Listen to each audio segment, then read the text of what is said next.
welcome back to Behind the Counter with Kirstin. I'm Kirstin Stephenson, a licensed acupuncturist and herbalist, and this just so happens to be my counter. And in this segment, we're going to be discussing how to count calories while making dinner. Now, this can be tough because all the little things start to add up after a while, so we're going to break it down into pretty simple categories and sort of just make it a little bit easier. But before we get into any of that, there's one main rule that is an absolute must to stick to, and that is dun, dun, dun, dun, portion control. So obviously this is going to vary quite a bit from person to person based on how active you are, if you're male or female, your current weight, height, etc. You can get your specific daily caloric need online. There's several sites that have calorie calculators on them, and I'm going to use myself as an example for how I would go about counting my calories in planning my meal. Based on age, sex, and activity level, I need anywhere from 1,300 to 1,700 calories. Now that might seem like a big discrepancy, and it is, but that's because 1,300 calories is how many calories I would need if I wanted to actively lose weight, and 1,700 calories is how many I would need to maintain the current weight. So for this video, let's say that I'm trying to lose weight and we're going to go with a 1,300 calorie a day diet. So after breaking that down, I have about 425 calories left for dinner. So now we're ready to build our dinner. First we have our whole grains, our legumes, and then our animal products, which I actually don't have out here, but I have my turkey burger, which is what I'm going to be using. And lastly, we have our leafy greens. Now you might have noticed that I left out dairy, and that's because dairy is actually a mucus building food. So if you're trying to lose weight, the best way to do it is to stay clean, and dairy is actually not a clean food. So we're gonna leave that out for now. So starting with our whole grains, there's so many beautiful whole grains available, and sadly most of us just stick to plain old rice. Now lots of these grains have all 9 essential amino acids, tons of vitamins and minerals.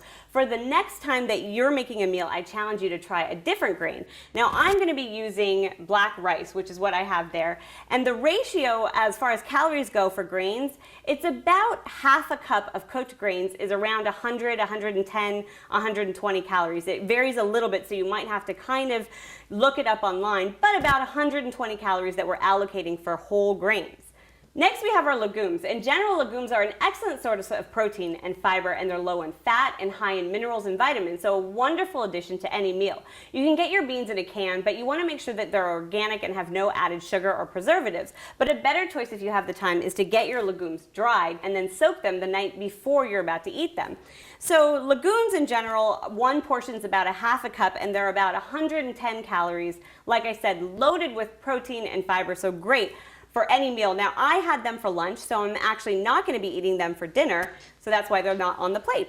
Moving on to our animal protein. Now this varies from type of protein to type of protein. So someone my size is going to want between 2 and 3 ounces of animal protein as a serving. Now I personally don't eat a lot of animal protein, and I never eat beef, but if you're a huge animal protein lover, you may want to switch out some of these other things for a higher portion of protein. Now you just want to make sure that you're also getting a balanced diet so that you have enough fiber and nutrients with your other things. So anyway, 3 ounces of animal protein is going to be anywhere from 85 to 200 calories. Now this is obviously without any sauces or oils, so keep that in mind when you're choosing your animal protein, how you like it cooked. For this meal, I chose 3 ounces of turkey, extra lean ground turkey, and made it into a patty, and that is 120 calories. So we're putting that on my plate. And finally, we have my favorite, veggies, which is what you want to take up the most room on your plate. It's what's going to help keep you healthy, vibrant, and disease-free. Now, the brightly colored food is packed full of various antioxidants, helping your body at a cellular level. And the leafy greens contain powerful phytonutrients that are going to help your organs function as efficiently as they can, so translating to a better, healthier, more energetic you. Now we have 250 calories left, and we're going to take 100 out for oil and vinegar. You can take less out if you're using a low-calorie dressing. Now you can see altogether, this beautiful meal is going to help keep you feeling satisfied. You're not going to go hungry after this.